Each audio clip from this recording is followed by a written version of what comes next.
Hello guys, welcome back to my channel earth mom Dehradun. छोटों को ढेर सारा प्यार और बड़ों को राधे राधे। तो दोस्तों, एक बात तो है, मैं भूल भी जाऊं मगर आप सब लोग ना भूलते नहीं हैं। जैसे कि मैंने कहा था कि मेरा एक लास्ट वीडियो आएगा और अभी तक तो लास्ट ही होगा। हाँ, अगर इसके बाद कोई भी ऐसा वीडियो आता है, कोई भी ऐसा सवाल जवाब आता है तो डिपेंड करता है कंटेंट के बेस पे कि रिएक्शंस आगे आएंगे या नहीं। फिलहाल के लिए ये वाली वीडियो में मैं बाकी के सारे पॉइंट्स कवर कर दूंगी। उम्मीद करती हूँ कि आप सबको पसंद आएंगे। तो आप लोगों को पसंद आएगा तो क्या करना है, सबसे पहले वीडियो को लाइक करना है, और अगर जिन्होंने चैनल को सब्सक्राइब नहीं किया है अभी तक तो प्लीज़ चैनल को सब्सक्राइब भी कर दीजिए और कमेंट्स में ज़रूर बताना कि आप सबको रिएक्शन वीडियो कैसा लगा। ऑल्सो अपने ओपिनियन भी कमेंट सेक्शन में लिखना आप बिल्कुल मत भूलना। शुरू करते हैं आज का पॉइंट, चिकन नॉनवेज। क्या बहुरानी नॉनवेज खाती है, खाती थी? उनकी भक्ति क्या एक पाखंड है, क्या एक दिखावा है? आज वीडियो की शुरुआत हम इसी पॉइंट से करेंगे। जैसे कि उनके पति परमेश्वर, पति भी परमेश्वर ही माने गए हैं ना, उनके पति परमेश्वर ने अपनी धर्म पत्नी के ऊपर ये आरोप लगाते हुए बोला था कि चिकन चिकन चिकन करती है, नॉनवेज नॉनवेज नॉनवेज करती है, ये तो खुद भी इसका सेवन करती है, कि ये जो है सिर्फ और सिर्फ नाटक करती है वेजिटेरियन होने का, जिसका उन्होंने कोई सबूत नहीं दिखाया। जैसे कि मैंने बोला कि बोली बुलाई बातें और सुनी सुनाई बातों पे हम सिर्फ रिएक्शन दे सकते हैं। ये कितनी सच है कितनी झूठ, ये डिपेंड करता है किस पे, प्रूफ्स पे।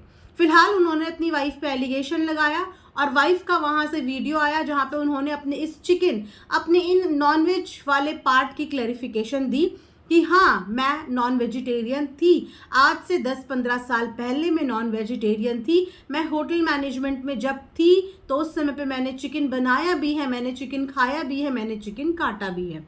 तो यस, मैं नॉन वेजिटेरियन थी। तो यहाँ पे मैं अगर अपना ओपिनियन ऐड ऑन करूँगी तो मैं ये बोलूँगी कि चाहे किसी ने 1 महीना पहले भी चिकन छोड़ा हो, चाहे किसी ने 1 साल पहले भी नॉनवेज छोड़ा हो, और वो अगर स्पिरिचुअलिटी की तरफ जा रहा है, उसकी सोच अगर ईश्वर उसे अपनी तरफ खींच रहा है, तो इसके लिए कितने साल या कितने महीने मायने नहीं रखते। इसके लिए मायने ये रखता है कि वंस अगर आपने भगवान को अपनाया है और आप उनकी शरण में गए हो तो उसके बाद आप इन सब नियमों का पालन करें। आपने उससे पहले क्या किया है क्या नहीं किया है वो आपका पास्ट का हिस्सा है, और कोई भी इंसान जन्म के साथ ही भगवान की तरफ नहीं खिंचा हुआ चला जाता। धीरे धीरे उसकी सोच बदलती है, धीरे धीरे जब वो जीवन की कठिनाइयों का सामना करता है तो उसकी सोच चेंज होती है, वो भगवान की शरण में जाता है, और वहाँ पे अगर उसको ऐसा लगता है कि उनकी शरण में आने के बाद, उनकी भक्ति करने के बाद उसको अपनी लाइफ में कुछ महसूस हुआ है, कुछ पॉजिटिविटी हुई है, तो वो उनकी ओर खिंचता चला जाता है। बचपन से कोई भी नहीं होता। बहुत सारे ऐसे बड़े बड़े डिवोटीज हैं जो पहले हर चीज का सेवन करते थे, लेकिन जैसे ही उन्होंने भगवान की शरण में जाना प्रेफर करा, उनकी शरण, उनकी भक्ति में गए, उसके बाद से उन्होंने सब चीजें त्याग दी। और हर चीज की शुरुआत ना छोटे छोटे कदमों से होती है। हर चीज़ की शुरुआत, जैसे जैसे आप अपने आप को इतना केपेबल महसूस करते हो कि हाँ, मैं इस चीज़ का भी पालन कर लूँगा, हाँ मैं इस चीज़ का भी कर सकता हूँ, हाँ मैं इस चीज़ का भी कर सकता हूँ, उसी के हिसाब से इंसान अपने कदम बढ़ाता है। और उसी तरीके से बहुरानी ने भी भगवान की तरफ जो कदम बढ़ाए हैं, श्री कृष्ण की तरफ जो कदम बढ़ाए हैं, वो धीरे धीरे बढ़ाए हैं। उन्होंने नॉनवेज छोड़ा, उसके बाद धीरे धीरे उन्होंने अपने आप को सत्संग का हिस्सा बनाया। धीरे धीरे वो वृंदावन सब जगह जाएगी, जितना वो इन चीज़ों को एक्सप्लोर करेगी, जितना वो इन सत्संग में पार्टिसिपेट करेगी, जितना वो उनकी भक्ति में जाएगी, उतना उसे वहाँ से ज्ञान मिलेगा, उतना उसे पता चलेगा कि उसको कहाँ पे क्या करना है, एक मार्गदर्शन मिलेगा। तो चॉइस करना भी एक बहुत बड़ी बात होती है कि एटलीस्ट जिंदगी के किसी स्टेज पे आपको भगवान ने अपने पास बुलाया और आप भगवान के पास खींचे चले आए। लेकिन एक बार जाने के बाद अगर आप उस चीज़ के साथ बदपरहेजी करते हैं तो वो होता है अपमान, वो होता है गलत। तो अगर भगवान को अपनाने के बाद, उनकी शरण में जाने के बाद ऐसा कुछ बहुरानी ने किया है तो यस वो बहुत गलत होगा और उसकी सज़ा उसे हम इंसान नहीं, उसकी सज़ा अपने आप परमात्मा देंगे, क्योंकि वो छल कपट उन्होंने इंसान के साथ नहीं परमात्मा की भक्ति के साथ किया होगा, चाहे किसी ने भी किया होगा। कि एक बार उनकी भक्ति, उनके शरण में जाने के बाद अगर आप चीटिंग कर रहे हो, छल कपट कर रहे हो, इस तरीके से आप बदपरहेजी कर रहे हो, तो आप किसी भी एक इंसान का अपमान या नुकसान नहीं, आप साक्षात भगवान का नुकसान और उनका अपमान कर रहे हो, है ना। लेकिन यहाँ पे इनके पति ने क्या किया, इनके पति भी इनके साथ साथ श्री कृष्ण की भक्ति में लग चुके थे। अपनी बीवी के साथ साथ वो भी दर्शनों के लिए निकलने लगे थे। अपनी वाइफ के साथ साथ उन्होंने भी नॉनवेज को त्याग दिया था, लेकिन उसके बाद उन्होंने उस भक्ति का क्या किया, मजाक बना दिया। और आज की डेट में वो ये कह रहे हैं कि जब तक मुझे पचेगा, जब तक मुझे हजम होगा, तब तक मैं खाऊंगा। तो अगर खाना था तो फिर छोड़ा क्यों? या तो किसी चीज में आप शुरुआत ही ना करो, ये कोई बिजनेस नहीं होता। भगवान की आराधना, भगवान की भक्ति, भगवान के लिए डिवोशन ना तो कोई जुआ होता है कि लगा के देख लो, रिजल्ट मिलता है तो कंटिन्यू करेंगे, नहीं मिलता तो रहन देंगे। ना ही ये शेयर्स है, ना ही ये ट्रेडिंग है। ये एक बिल्कुल प्योर चीज होती है जो आपकी अंतरात्मा से निकलती है, इसमें छल नहीं चलता। लेकिन इन्होंने अपने मुंह से इस बात को एक्सेप्ट करा अपनी लाइफ में कि ये तो तब तक करेंगे सेवन जब तक इन्हें पचा पाए उन चीज़ों को, लेकिन छोड़ा इन्होंने भी था। लेकिन इनकी वाइफ ने साफ तौर पे, बहुरानी ने अपनी वीडियो में बोला है कि वो पहले इन चीज़ों का सेवन करती थी लेकिन अब नहीं करती है।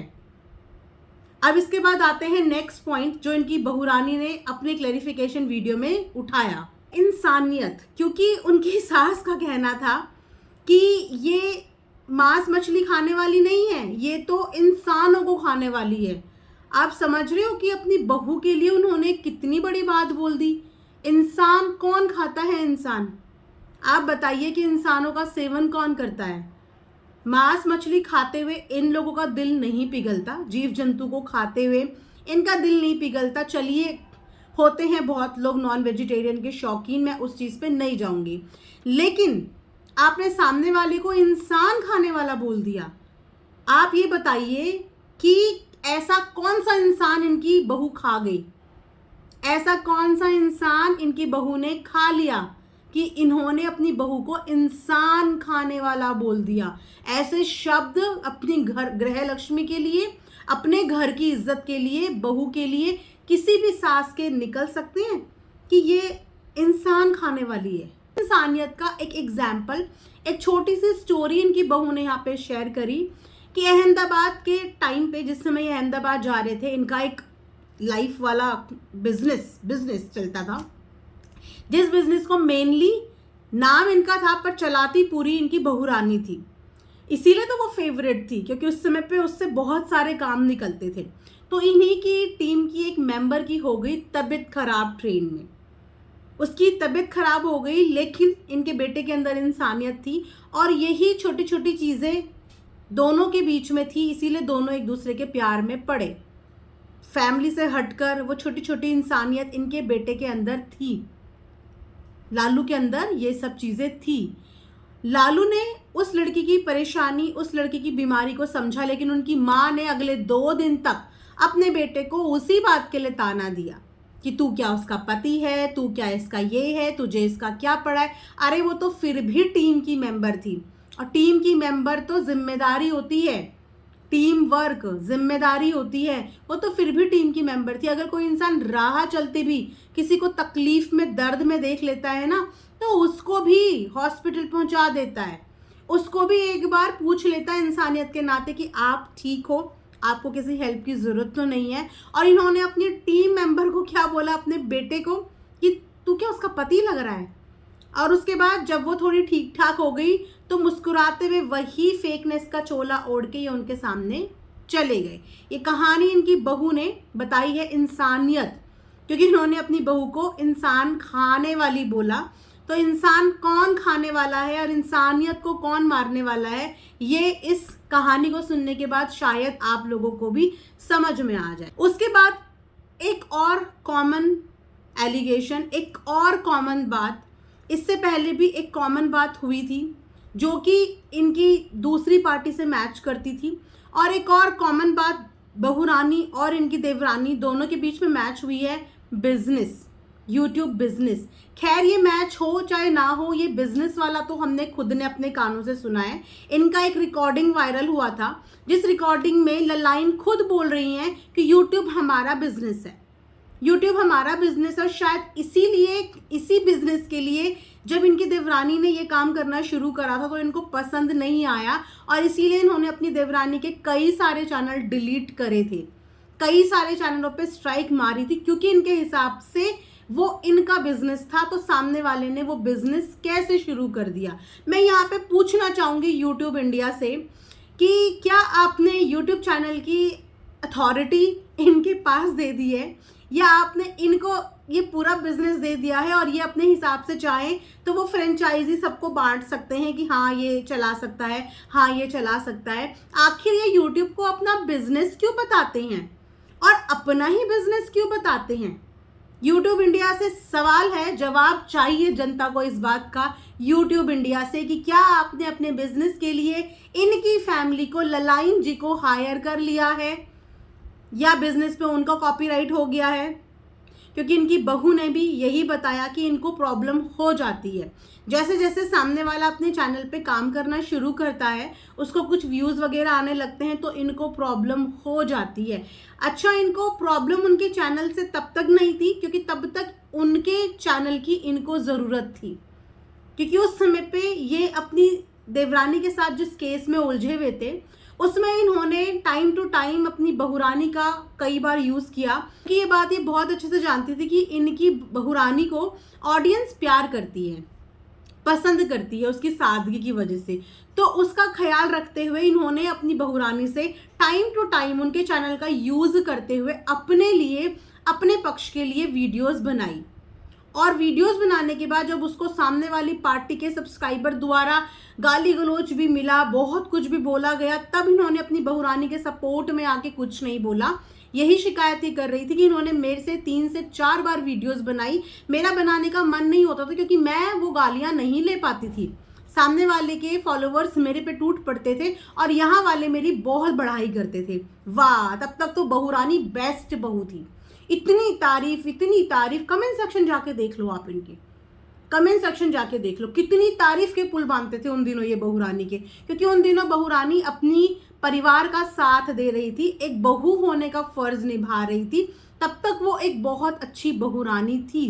तो यहाँ से एटलीस्ट हमें ये दिखता है कि उस लड़की ने कोशिश करी थी इस परिवार में अपनी जगह बनाने की, परिवार का हिस्सा बनने की, परिवार में अपना कंट्रीब्यूशन देने की उस लड़की ने कोशिश करी थी। इसीलिए पूरी कहानी ना जानते हुए भी, उन लोगों को ना जानते हुए भी उसने अपने ससुराल पक्ष के लिए 3 से 4 वीडियोस बनाई, जिसमें उसने सामने वालों की, सब्सक्राइबर की, सपोर्टर्स की गालियां भी खाई, और तो और अपने पति को पूरे 7 महीने तक और अभी तक भी अपने सास ससुर के हवाले सौंपा हुआ है।